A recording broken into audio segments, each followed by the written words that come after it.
सितंबर 19 तक अगर सरकार कुछ नहीं करती तो इस एजुकेशन को एक नया मुकाम दिया जाएगा।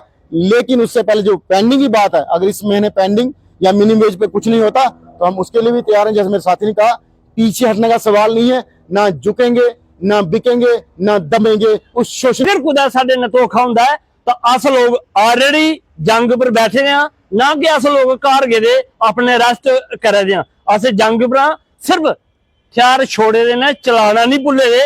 उदा स्पष्ट मैसेज है, अगर जरूरत पई तो फ्रंट काम छोड़ हड़ताल उतरी सकता है। तो एक बार फिर इस सैकटरेट चाहे सीएम का हो सदा गिराव करने ने फ्रंट हमेशा तैयार तो तैयार हो। यह लड़ाई का साफ और स्पष्ट मैसेज फ्रंट का, जिन्हें चिर थोड़ी साडे लोगों ने इंसाफ नहीं हो, ये जंग युद्ध जारी रहो। तो अस लोग उस वे लगा इस लड़ाई की छोड़ गए जो साडे ने इंसाफ हो। एक और मैसेज है कि जब तक तोड़ेंगे नहीं तब तक छोड़ेंगे नहीं, ये संघर्ष जारी है। मैं PHE एम्प्लॉयज यूनाइटेड फ्रंट का मैंबर होशियार सिंह। मेरी तरफा साफ और स्पष्ट मैसेज है, हर डेली वेजर वास्ते वो लोग अवेयर रहो, जानकार रहो। साथ लोग एक मूवमेंट के लिए चले रहे हैं, जी मूवमेंट की बड़ी जल्दी कामयाबी पर शिखर पास पुजने वाले हैं। उहदे च है पहले नंबर गवर्नमेंट ने खुद एक्सेप्ट किया ऑन द फ्लोर ते डेली वेजरें कन्नै बड़ी जल्दी इंसाफ हो, जो 6 महीने टाइम लैता गया। उसके बाद जिहड़ियां साडियां दो डिमांडां सी, एक साडा पेंडिंग वेज, दूआ दिल्ली ड्यूटी के तर्ज पर साडा वेजिज इनहांस करना, उसकी गलबात साडी चल रही। तो इयां गै जिहड़ा पेंडिंग है उसदे बारे भी जल मंत्री जावेद राणा जी ने खुद एक्सेप्ट किया है, इस अप्रैल के लास्ट तक तुंदी फर्स्ट किस्त जी आग। अगर खुदा साडे ने धोखा हुंदा है तो अस लोग ऑलरेडी जंग पर बैठे हैं, ना कि अस लोग घर गए अपने रेस्ट करे दे। अस जंग पर सिर्फ हथियार छोड़े दे ने, चलाना नहीं भुले दे। उदा स्पष्ट मैसेज है, अगर जरूरत पई तो फ्रंट काम छोड़ हड़ताल उतरी सकता है। तो एक बार फिर इस सैकटरेट चाहे सीएम का हो सदा गिराव करने ने फ्रंट हमेशा तैयार तो तैयार हो। यह लड़ाई का साफ और स्पष्ट मैसेज फ्रंट का, जिन्हें चिर थोड़ी साडे लोगों ने इंसाफ नहीं हो, ये जंग युद्ध जारी रहो। तो अस लोग उस वे लगा इस लड़ाई की छोड़ गए जो साडे ने इंसाफ हो। एक और मैसेज है कि जब तक तोड़ेंगे नहीं तब तक छोड़ेंगे नहीं, ये संघर्ष जारी है, जारी रहो। मैं Rajendra Singh Taj, member PHE employees united front Jammu province. 2018 से जिस मिशन को लेके हम चले थे, उस मिशन की कामयाबी आप लोगों पे डिपेंड है।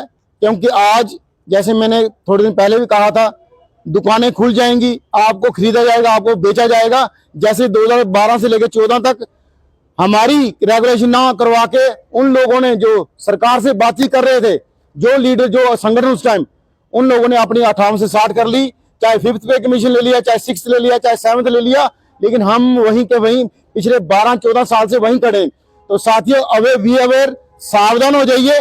PHE एम्प्लॉयज यूनाइटेड फ्रंट जो लड़ाई लड़ रहा है, चाहे 10 मार्च के बाद उस लड़ाई को एक अलग मकाम मिला। सरकार ने उसको नोटिस किया और सरकार ने जो कमेटी बनाई, उस कमेटी की रिपोर्ट 6 महीने से पहले भी आ सकती है। यह हमें जल शक्ति मंत्री राणा साहब, जावेद राणा साहब ने कहा था। लेकिन हमारी कोशिशें भी जारी हैं और आपके माध्यम से उन तमाम डिपार्टमेंट्स को आग्रह है, अपनी खुद की लीडरशिप डेवलप कीजिए, खुद अपने मेमोरेंडम बनाइए और मेमोरेंडम बना के अपने कंसर्न डिपार्टमेंट के थ्रू उस कमेटी को मिलिए, अपनी दुख तकलीफें बताइए। रेगुलेशन कॉमन मुद्दा है, लेकिन उसके साथ साथ जैसे PHE का जम्मू प्रोविंस का मुद्दा है, पेंडिंग वेजेस का 4-450 करोड़, और उसके बाद जो वेज इनहांस जिसको हम मिनिमम वेज भी कहते हैं, लद्दाख यूटी पे हमने मांगा था। लेकिन सरकार की तरफ से ये कहा गया कि आपको लद्दाख यूटी का रेट एप्लीकेबल नहीं होगा, तो आपको वही रेट एप्लीकेबल होगा, अप्लाई होगा जो विद असेंबली यूटी है। तो हमने दिल्ली की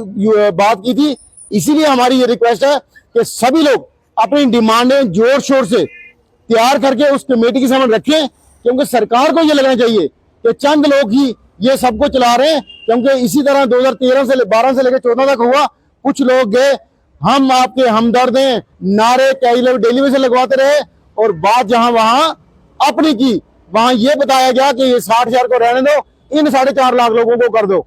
तो उमर साहब से अपील है और कई लोग डेली में से अपील है कि इन लोगों से अवेयर रहिए। हमें जाति किसी से नहीं है, लेकिन मैं जब 11-12 साल इस कैबिनेट डेली में रहूंगा, जो मेरे बच्चों के साथ भी था, जो मेरी फैमिली के साथ भी था, तो मैं किसी को भी माफ करेंगे मूड, मैं मतलब कैवलर डेली वेजर। तो इसलिए कैवलर डेली वेजर से जो 12 साल ये पीछे छीनेंगे, आपको हमेशा याद रखने, वो चेहरे याद रखने, वो लोगों की सोच याद रखनी है जिन्होंने हमें 12 साल पीछे धकेल दिया।